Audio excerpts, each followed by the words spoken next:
All right. Really appreciate everyone joining today. We are going to be talking about how to transform your lifetime value customer to CAC ratio through retention. My name is Patrylak. I lead our EMEA sales team. Really excited to be speaking today with all of you about this question that comes up with a lot of our existing customers and a lot of the prospects that we speak to. How can we better improve our retention? How can we better improve our customer engagement? So really excited to dive deeper into this today. So today, customer acquisition costs have skyrocketed, as many of you may know, due to rising competition and new privacy restrictions.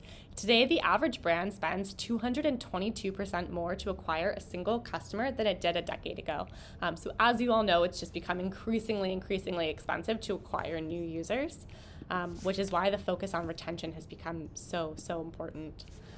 So as you'll see in this graph here, most apps in the App Store have a 10-day retention of less than 10%. So as you can see, there's a really significant drop-off here from day one or day zero, which is about 100%, all of the users downloading your app, to day one, where about 20% of those users are coming back, and all the way to day 10, when merely 10% of those users that initially downloaded are actually coming back day after day. So many more forward-thinking companies have really shifted their resources and focus in 2022, late 2022 and 2023 to focus on improving this retention. So how do I get more of these users who downloaded my app to come back on day 10, day 15, and day 30? In doing a bit of research, one of the things that our team found was that retention on 30-day mobile apps was really high when we looked at certain categories like news or business, which makes a lot of sense. News is something we're consuming on a daily basis. You likely have your favorite trusted sources that you're constantly engaging with. But one finding that we did find a little bit more interesting was that, something like a health and fitness app, which you would think might be a little bit more regular, actually showed that it had significant drop-offs when it came to retention rates. So, on other mobile apps like a travel app, for instance, or an entertainment app, these retention rates are continuing to decrease. So, in a 30-day period, these users just aren't coming back at the same rate as they maybe once were. So one of the things that our team really kind of focuses on is that by increasing that user engagement and retention rate, businesses are able to increase the amount of revenue that each user generates over their lifetime. This essentially leads to more predictability and greater overall app revenue. So this, in general, probably makes a lot of sense to you. The more people that are coming back, the easier it is for you to monetize those users, generate revenue from those users, and makes it more predictable over time that you will be able to continue to generate revenue from those specific users. So this is a key statistic that we think about a lot. Increasing customer retention rates by 5% has been shown to increase overall profits by 25 to 95%. So this is a really significant way to just think about how you allocate your budgets. A small bump in your retention will pay huge dividends long term, and will actually help to offset the costs of the user acquisition. So, if you still want to continue to acquire new users as you're still kind of in the growth process of your mobile application, focusing a little bit more on retention may help to actually offset the costs of your continued user acquisition. So there are a few ways to calculate the lifetime value of a customer. So essentially what you can do is look at the average revenue per customer times the customer lifetime in months. So that's one way to understand, what is the lifetime value of my customer. Another way to look at this is the average monthly revenue per customer divided by the monthly churn. So maybe this is appropriate if you have a subscription model where a user is subscribed, $9.99 a month, and for how many months they're subscribed divided by that monthly churn. And then lastly, the average order value times the number of repeat sales times the average retention time in months. So maybe this is great for an e-commerce model where, maybe you have an average order dollar, you're multiplying that times the number of times the person makes a purchase, and then you're essentially looking at the number of times in months that person typically remains a customer for. So looking at this LTV can actually tell you how much potential that you're leaving on the table. So if you have a low LTV, you could be spending a lot to acquire users if that user is not repaid through the LTV. So these are some proven stats that show why companies are continuing to invest in retention. So apps with greater LTV tend to have a longer lifespan in the App Store. They're more likely to reach the top charts, which when you think about it, makes a lot of sense. They're continuing to rate the app and engage in the app. So it is, of course, more likely to reach those top charts or trending charts. They're more likely to remain popular for longer periods of time. So, pretty intuitive when you have someone that's coming back by day 30, day 50, they're still engaging. Your app is going to just have a longer kind of viral ability to stay relevant. You'll have more loyal users who are less likely to switch to a competitor. So of course, we all live in a very competitive world. There's a lot of services out there that are constantly dividing our time. If you really invest in your retention strategy and making sure that your users are engaged, they're more likely to have a loyal tendency to your offering. Generate sustained revenue through growth over time. Again, makes a lot of sense. If you're continuing to provide value to your customers, they'll provide value to you in return. And apps with greater lifetime value are significantly more likely to be successful in the long term. Again, makes a lot of sense. More users are sticking with the product. The stats on, so this is just something that we continue to see. Mobile apps are more successful in the long term. Increasing user LTV by 1% can result in 10% to 12% in revenue. So again, really just making sure that the lifetime value of your customer is a metric that you're pretty closely looking at to make sure that you are not overspending on customer acquisition costs without seeing the return on that customer lifetime value. So how do you improve the LTV is the question of the hour. So one of the things that we really deeply think about here is the onboarding process and how you're sort of approaching this. So we've seen the onboarding process makes a huge difference in terms of if users drop off or if they stay more loyal to your app. So onboarding can help to educate, reinforce the value of the app, can help with key permissions, granting key permissions, GPS or location tracking. Really making sure that you're optimizing that app onboarding experience and, rewarding any engagement. So if a user does engage or completes certain milestones within the mobile app, making sure that you're kind of giving them a little bit of a bump, a little bit of a reward. Of course, the mobile app, of course, is always evolving and changing. So educating users to make sure that they're up to date on any improved features or functionality that you may be offering. So as you make changes, your app will, of course, continue to evolve, keep users informed via in-app messaging, email, or push to make sure that they're using the features the way that they were intended.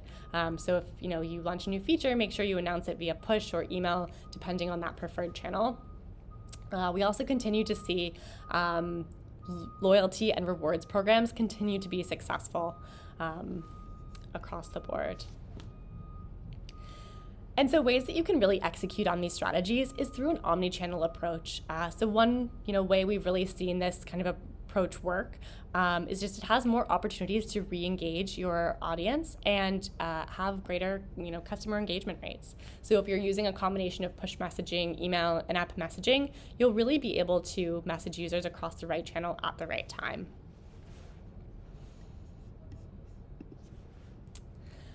This is an onboarding example. So in this example, this is a finance and banking example with a crypto company. So what you really want to do if you do have an app that's in the financial sector is educating your users on how to get started with your product and what they need to know. So financial apps tend to be more complex. A lot of times they have a more complex know your customer process to start funding the app and get verified and sign up. Make it really easy for your users. Make it sure that they understand how to fully onboard. Walk your users through how to get the most out of your product. They downloaded the mobile app for a reason. Make sure that they're able to sort of get to that victory as quick as possible, or at least they understand how to get there. So this can be done through push message and in-app message to make sure that as they're going through that user flow, they're being engaged in the right place at the right time based on where they are in that journey flow. Then thinking about post-purchase. So maybe after someone has made that first purchase, what does that follow-up process look like? In order to improve your lifetime value of your customer, once someone makes a purchase, that second purchase is something you're going to want to make sure that they're continuing to make so that you can continue to drive revenue with that user. Once a user makes one purchase, they're so much more likely to make a second purchase. So what you can do in this instance is really help to build long-term connections with these customers. So don't let that relationship ends with that first purchase, make sure that you're following up with a promotional message on for their next order, or some sort of cross-sell or complementary products. Again, this can be done through push, email, kind of using that customer journey to understand, which messages they might be engaged with throughout their journey.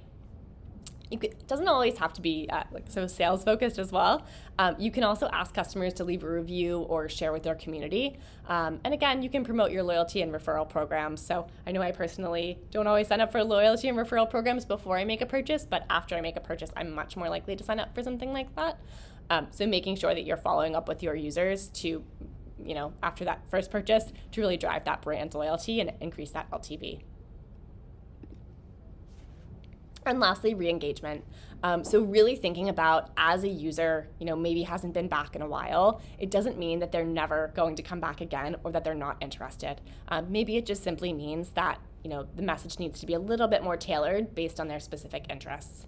So really take the opportunity to communicate different value props and see what resonates with your audience. This can be done through a journey builder. So, if you have specific lines of business, or if you have specific, products that you're trying to promote, understanding which points in the re-engagement journey should a user who maybe hasn't been back in 60 days or hasn't been back in 90 days should be added back into that funnel. Test different marketing tactics before having to give something away for free. So, making sure that if a user has made a purchase in the past, it doesn't mean that you need to give something away for free just for them to come back. You can kind of test out a couple of different marketing funnels in this instance as well. So offering various incentives to drive users back to your app or website. Now, thinking a little bit about boosting engagement and LTV by leveraging data in real time. So it's incredibly important that you're using user data to contextualize these experiences. If a user receives a non-relevant offer, it won't perform as well. So use what's happening with the users in their app to inform which messages they should receive. On average, user segmentation leads to a 21% higher notification CTR. So if someone viewed a notification and is clicking through and engaging back to your mobile app, this is an example of maybe someone was included in a segment and opened that mobile app and came back. Leveraging data-driven personalization and automation boosts CTR by 58%. So this is something we see time and time again across some of our largest customers, that even a little bit of a data-driven approach can go a long way. Now, diving a bit deeper into, what does this look like for a real company? What are some successful examples that we've actually seen? So thinking actually about a telco company that we've been working with for quite a long time is Kyivstar. So they are a telco company based in Europe.